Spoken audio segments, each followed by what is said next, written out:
you guys? You good? Yeah. My name is Dane Baptiste. My pronouns are he and him. My love language is basically compliments, money and dick. So,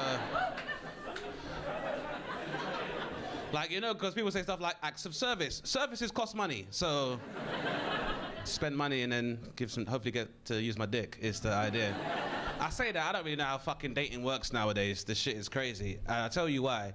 You guys familiar with the term booty call? Yeah. Yeah, well, I found out about a new call which is called a foodie call. You heard about this? This guy's like, no, I'm gonna tell you, sir. So you gonna break down the game like a real player. So my lady friend put me up on this and she's like, so when girls go out with guys, they don't necessarily like, but if the restaurant's good, they'll go on a date. My friend was like, Dane, I'm going on a date with this guy. I'm not really into him, but he's taking me for sushi, and the girl's gotta eat. Can you believe that? Now, I want you to know, ladies, I'm not here to judge, just to observe. But that is fucked up. I'm just saying, men, we don't really get the opportunity to do that. Well, if you're a straight guy, you can't do that. And I'm just a regular cisgender heterosexual guy. And so very rarely am I offered a free meal. And I just want to say that I would never do something like that to a date. I would never go for drinks with a woman I wasn't attracted to. I would drink until she became attractive. And the pie begins. Yeah, that's what you call sustainable. I'm just saying, you know, very rarely when you're a straight man are you offered a free meal with the possibility of being fucked afterwards.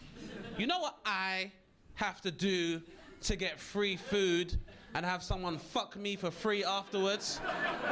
Go to prison. I'm not going to prison.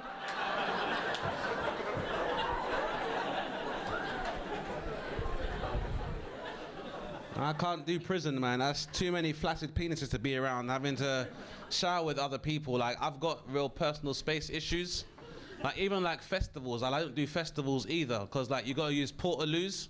And there's a lot of young people in here that do festivals. I'm not doing festivals being a human cockroach for 2 days. You call it Glastonbury, I call it Astonbury, because everyone's shitting everywhere. Like, you know, you ever heard of a glory hole?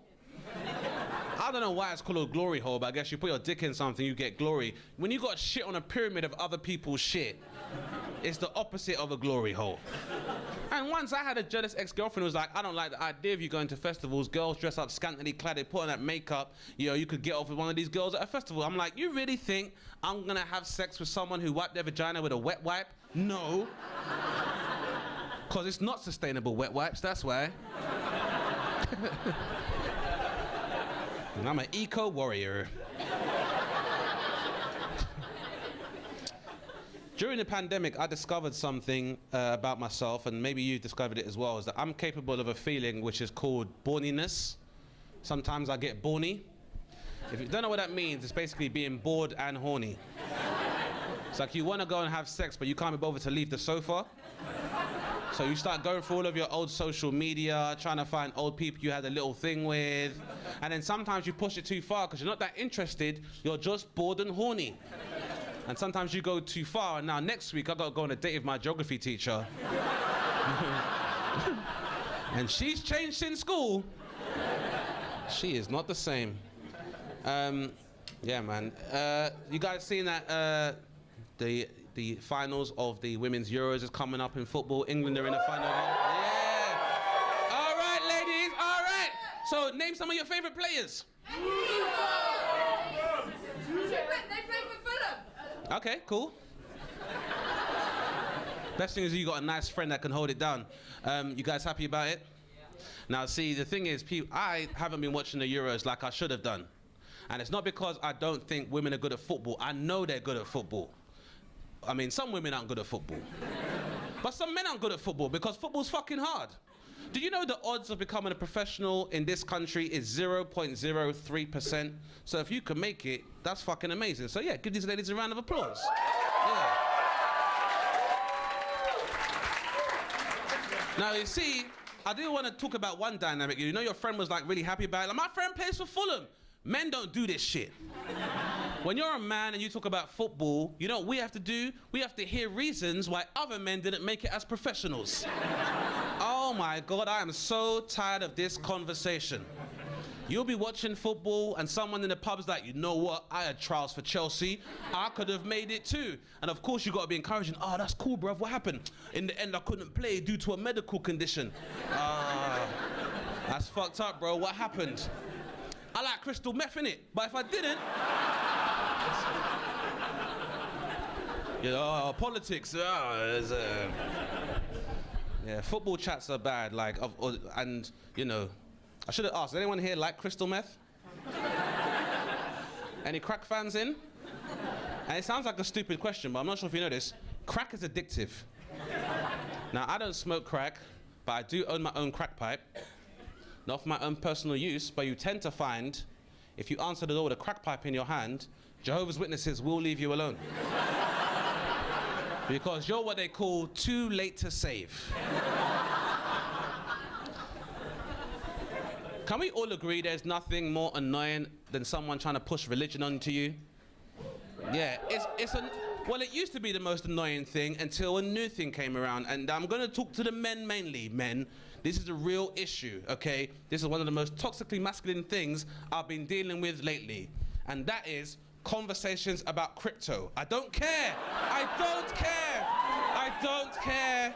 I don't care. But Dane, Dogecoin, I don't care. You think I'd be on stage if I was good at maths? Leave me alone. Like, and it's not that I don't think crypto is a good thing, and I understand this means you're not going to have a centralized currency owned by like a World Bank and we can all own it, and that's all good. That's fine. Leave me alone. Leave it there. Now, the thing is, I support that, but like I said, I don't want to have the conversation about it. The thing is I find stupid though is that some people who don't like the idea of crypto, they're like, yeah, I don't know if crypto's all right because, you know, when people start using crypto, they'll start using it for like corrupt things, you know, like sex workers and drugs. And I'm like, what, like money? That's how money works. I want to talk to you guys about something new. Because there's quite a few young people in here, so you guys will be up to date with this shit. All right. About 6 months ago, I was doing some shows in Dubai. Not bragging, just saying. Now, I don't know if anyone here has been to Dubai, but yeah? You enjoy it? I mean, that's not an answer, but I'll take that. I'll assume that's a yes, madam. But you should learn the words yes and no. For future reference, it will come in very handy. Because some people don't understand that no means no. So don't just say woo, say no. Because like I said, there's young people in here, and even though generations keep going by, people don't understand that no means no. In fact, there's a whole new group of men on the internet called incels. You guys heard of incels? Yeah. Right, now, any men don't know what an incel is. You know sometimes after you masturbate and then you realize you're alone and your fingers are crusty? That's what happens to incels, but they think it's women's fault that they're doing that. And they'll say stuff like, well, I don't think anything's changed. If a woman's dressed like a slut, she's obviously asking for it. Which has never been an excuse, because no one's ever been beaten up on the way home from judo. You never hear any crime watch stories like Katie was coming home from Thai boxing class, and suddenly, this is how you know, we got there. This is how you know that like what you wear has nothing to do with what happens. Like, any ladies here born in like the 90s? Do you remember there used to be that group called the All Saints? Remember? And remember they used to wear like combat trousers all the time? Remember when combat trousers were in fashion, ladies? Yeah. Remember when you were wearing them, do you remember anybody offering you to any fucking combat? No. So what you wear don't make a fucking difference. So, anyway, I digress. I was in Dubai. Now in Dubai, cosmetic surgery has become a real big trend. Everyone's getting lip fillers, Botox, it's going crazy. And I got in trouble because I was doing a show and I was trying to work out how much is too much Botox. Now before I continue, if anyone here has had Botox or considering Botox, that is your choice. My job is to observe, never to judge. But I was just trying to work out how much is too much Botox. And I think I may have worked it out. if I make a joke about Botox and you don't like it, but I can't tell,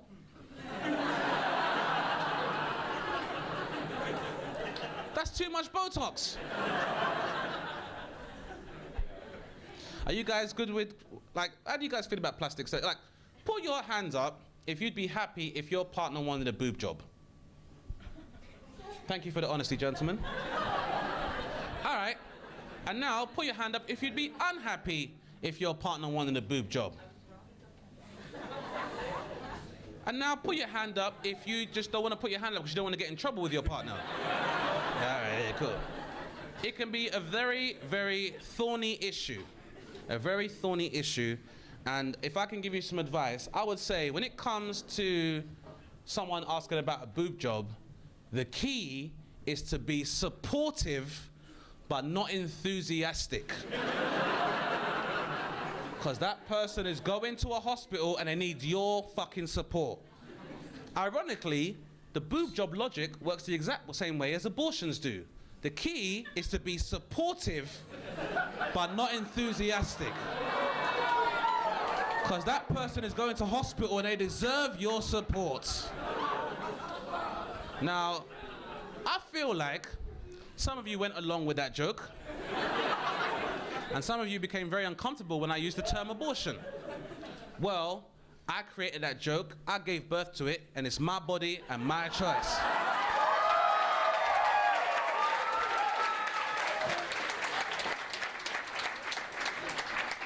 And I bring that up because we now live in a world where we're not giving women autonomy over their own bodies. Even if in America you conceive because of a relative, you have to bring that child to term.